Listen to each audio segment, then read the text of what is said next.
Virginia Woolf once said, "One cannot think well, love well, sleep well, if one has not dined well." Hey y'all, I'm the Southern ma'am, but all my friends call me Tasoma. Last time in the land of Terremydia, we gathered resources. We went mining for ores, we built a well for lava and water access, and generally just gathered materials for our base. However, we are still traveling all the way back to our island campsite just to harvest food. Today, we're going to sort out our food situation and build some farms closer to our current base. Our first goal is to create some food farms. Now, in this world, we're playing short, sweet, and simple. Sweet means that we are being kind, both to ourselves and to the world around us, which means we're not killing any animals for food. These food farms will have to be planted crops. And right now, all we have is wheat. This leads us to our second goal of foraging for new food sources. I'd love to find some potatoes or carrots, something else to plant to supplement our bread supply and bring some variety to our diet. Since our last episode, I've spent a little time just tidying up around the base. I filled in some holes on the hilltop so me and the animals would quit falling in. I built a staircase all the way down to the water's edge and a tiny dock for our boat. I got tired of spending all my energy jumping up and down the hill just to go to our campsite to harvest wheat. I really want to just dig out this hillside and work on the interior design of our base. However, I was recently reminded of a verse in the Bible in Proverbs that says, "Prepare your work outside, get your fields ready. Afterwards, build your house." And of course, that is great advice. It's really more important that we settle in our food supplies and our crops so that we'll have the energy in order to build our base further. I'm over here at our little offshore campsite where right now we're growing all of our crops still. Now, bamboo and sugarcane can be automated for harvesting. However, our only food source right now is wheat to make bread, and you can't automate that. However, you can kind of semi-automate it. You can have water flow, and it will break the crops, and you can then harvest the wheat and the seeds. You'll just have to replant them by hand. So we can use some water mechanics to harvest the crops for us. Let's gather a few building supplies. Oh no, aw, our poor little copper golem has frozen into a statue. Let's grab some wax. There we go. And get him back. Wake up. There you are. Hello, friend. All right, now he will keep working. Let's drop off a few supplies to keep him busy, and then gather resources to build some raised beds.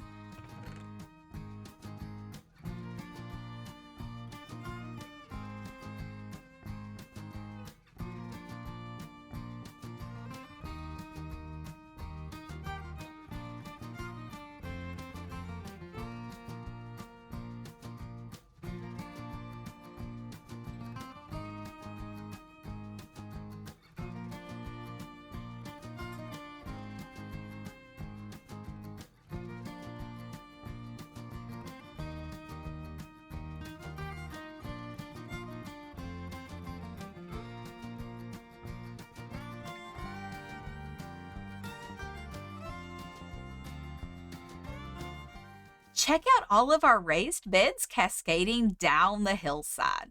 I used cherry logs to build the raised beds, kind of like you would see in a village. And then they're connected together so that water should be able to flow from one to the next all the way down the hill. They're made to hold 16 crops in each small raised bed. We've got a few that have been trampled, but we should be close to a stack and a half as I have 6 raised beds in total. So let's do a test run and pour some water and see how it flows.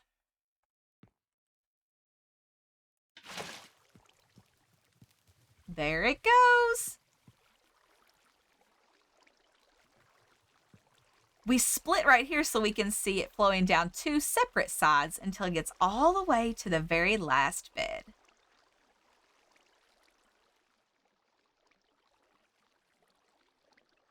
It looks like we had a couple places where the crops jumped out of the bed. So we may have to do something with that and put a little extra barrier on this a little bit taller to make sure nothing escapes.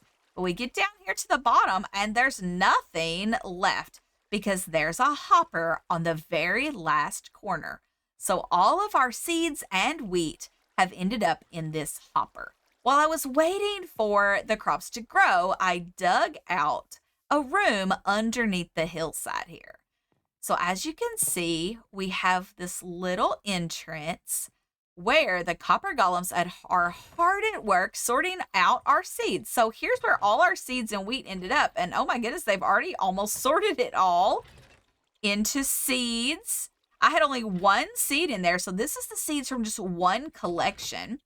And wheat. Where's my wheat? It's got to be in these hoppers somewhere. Ah, here comes our wheat now. Ooh, it scared me for a minute. I thought we had lost our wheat, but here it is. And the copper golems are sorting out our seeds and our wheat into separate chests.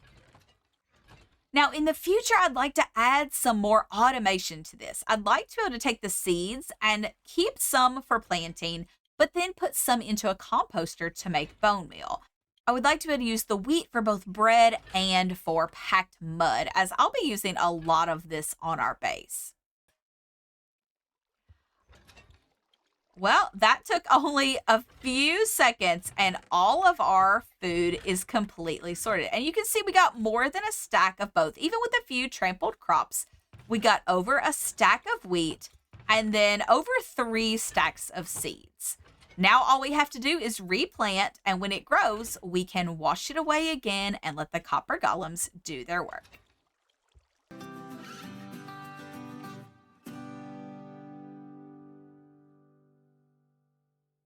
A stack of wheat will make 21 loaves of bread, so we're pretty set on food for the moment. However, I do want to employ more of the wheat for packed mud, as I'd like to use it more for building around the base. So we'll continue to need a pretty substantial wheat supply. Since I'm playing short, sweet, and simple in this world, I'm not killing animals for meat, but instead only eating what we can grow. While I'm definitely a bread girl, both in Minecraft and real life, it would be nice to add some variety to our diet. I'd like to go foraging and see if we can find some potatoes or carrots or beets, some other food sources to mix it up a little bit. Before I built the lava dripstone generator, I was gathering kelp near our campsite island when I noticed a gleam of light underwater in the distance, and it turned out to be an ocean ruin. Now, these chests won't have new food types, but they could have emeralds so that we could trade with villagers. I didn't have a feather to make a brush for the suspicious sand, so all I could do was loot the chests. Sadly, I didn't find any emeralds. However, I did find a nautilus armor in both chests, as well as a buried treasure map, which I've been saving until now so we could go on another adventure.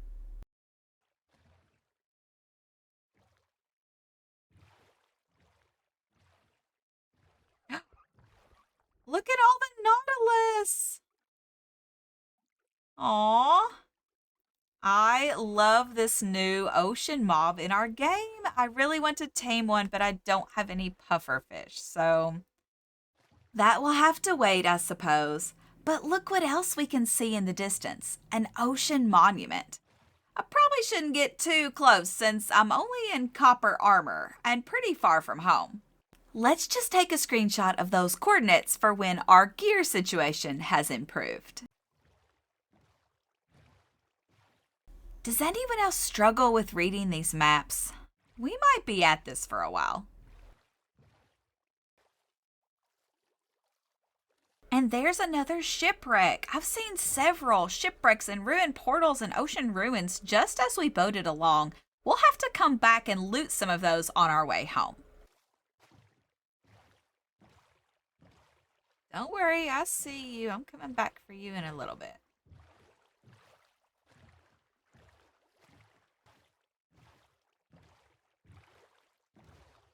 Here we go. We're close. I think since it's night, I'm going to set a bed over here. Just in case.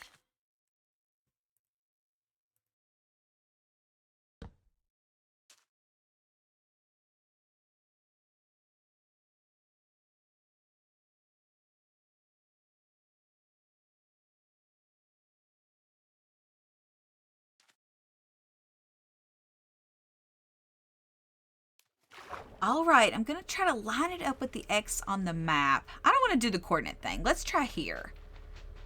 And nope. Nope. Not here. Not there. Nope again.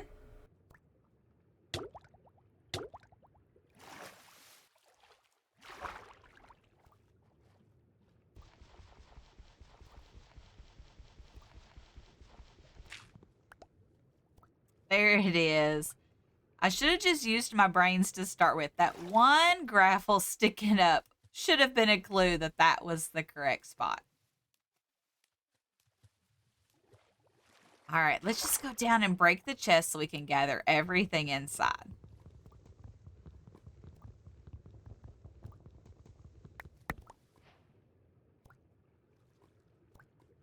Ah, give me everything. There we go. All right. I can see we got diamonds from our achievement. All right. Let's check it out. All right. We got some fish, TNT, diamonds, iron, gold, leather, and of course a heart of the sea. Was really hoping for some emeralds, but we'll take all the treasure we can get. Let's put all of our goodies in our chest boat and then go back and check out some of those shipwrecks that we saw along the way.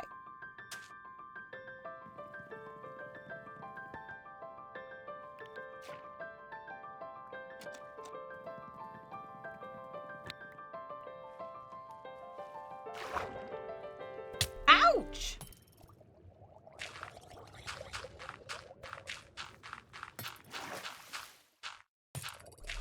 Ah! He's still throwing at me! Keep going! Pillar higher! Oh my goodness! Can he get me up here? How high can this guy throw? Is it safe? Okay, maybe I'm out of range now. Oh my goodness. These trident guys are my nemesis. Whew. Well, at least it's a good view up here. We've got a nice view of the sunset. I guess we'll make a little platform and sleep here for tonight and see what tomorrow brings.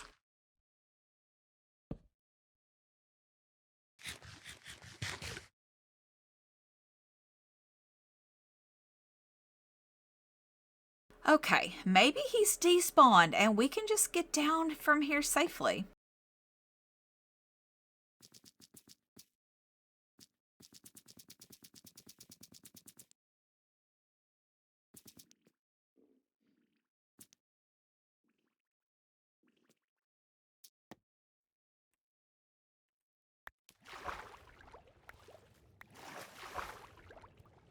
Oh, nope, I saw the trident. He's still throwing them at me. Let's go. All right, never mind. We'll try that again some other day. Woo, those trident guys.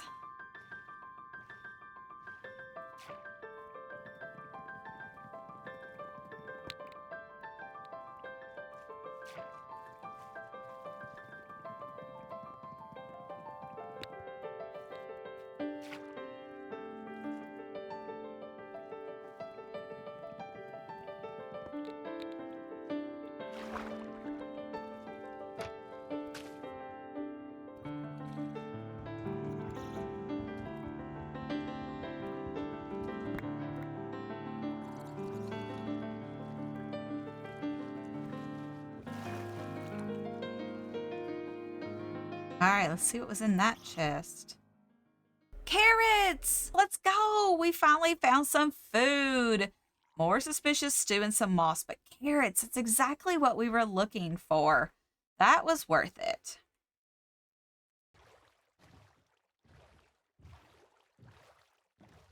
As my mama would always say, home again, jiggity jig. All right, we made it home, and look at all the goodies we gathered on our adventures. What I'm most excited about are these carrots. That's what we were looking for, was new food sources for our crops. So I'm going to take a couple of trips and bring everything back up the hillside to our storage room and then plant those carrots. I used a little bone meal on our carrots so I could put together a whole square of carrots. And I actually even built another square here. I decided there was enough room on this side to put in another raised bed, and I put wheat back in that one. So now we have 7 raised beds. So we could still do at least a whole stack of wheat and some extra food sources as well once we find some more.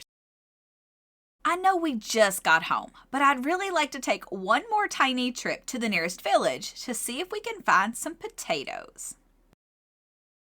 In considering what it means to me to play sweet, I really had to think long and hard about how I'm going to deal with villages.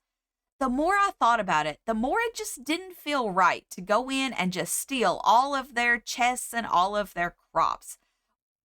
Therefore, I'm instituting a special game rule for villages. If I want to take anything, I have to give them adequate compensation. Now, that's going to be really hard to determine. Every chest has a different number of items and a different quality of items. What is all of that worth? So I've decided that every chest will be worth an emerald block. That to me is a fair compensation. That means I'm going to have to work a little bit for it and provide them with some emeralds in exchange for the chest contents. Now, I can't look in the chest before I pay for it.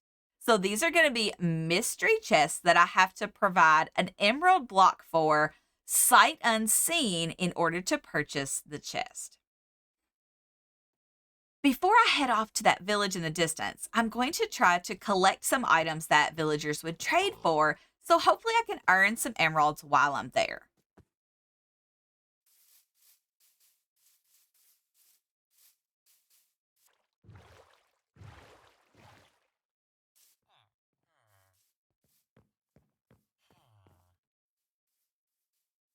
Wheat. Yes, we got a wheat guy.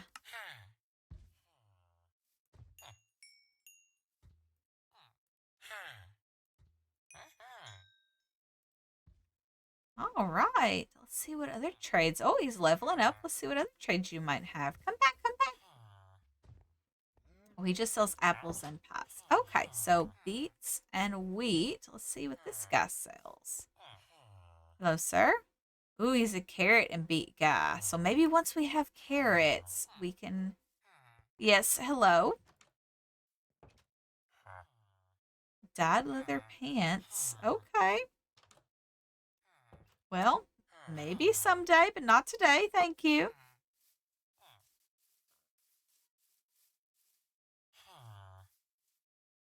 Oh, you buy leather. I won't have that for you. Do you like some wheat? Yes.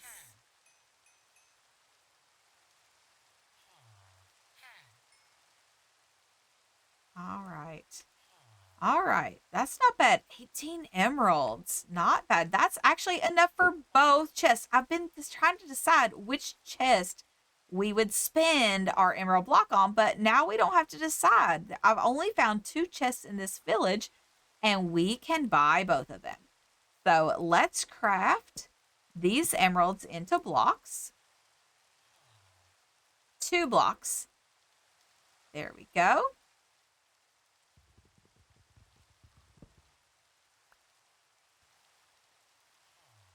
Our first chest was in here with the cartographer.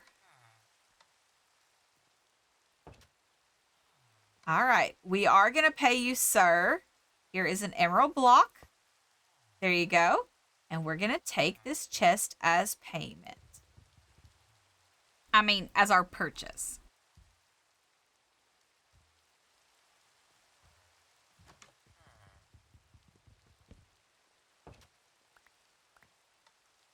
let's check what we got. Okay, we got some paper and a bundle. And a chest. It's not a whole lot for an emerald block. However, since I'm not killing animals, I can't get leather to make a bundle. So I'm excited to have a bundle. I'm sorry. Thank you. I'll go. Okay. All right. Where is our other chest?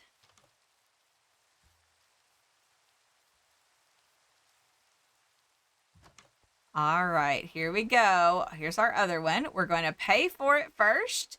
And then buy a chest. All right, bread, a chest, and looks like another bundle. I'm actually pretty thrilled with those purchases. You see, thinking about leather and bundles was one of my concerns when I was first considering this gameplay style. That means I can only get leather once I get to the nether and can kill hoglins since they are hostile and would be attacking me. I really appreciate the mechanics of using bundles to sort my inventory, especially before having access to shulker boxes. While I really wanted to find potatoes in this village, finding bundles was a pleasant surprise.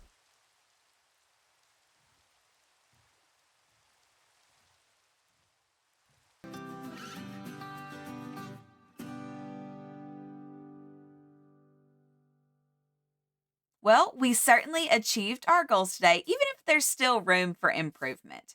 We built this beautiful cascading raised bed system to grow our crops. That way, we now have a sustainable food source up here on the hillside. We even adventured a little bit and found some carrots. So now we have at least two foods to eat. I still would like to find potatoes and beets and a few more items, but we can save that for another adventure. Now that we have sustainable food growing, we probably need to work on our base. If nothing else, we need to expand our storage system in order to save all these great resources that we're gathering. Well, what did you think? I hope this video inspired you to work hard and maybe try new food yourself. Good Lord willing and the sun still shines, I'll see you again in the next video. Thank you kindly for watching and bless your heart.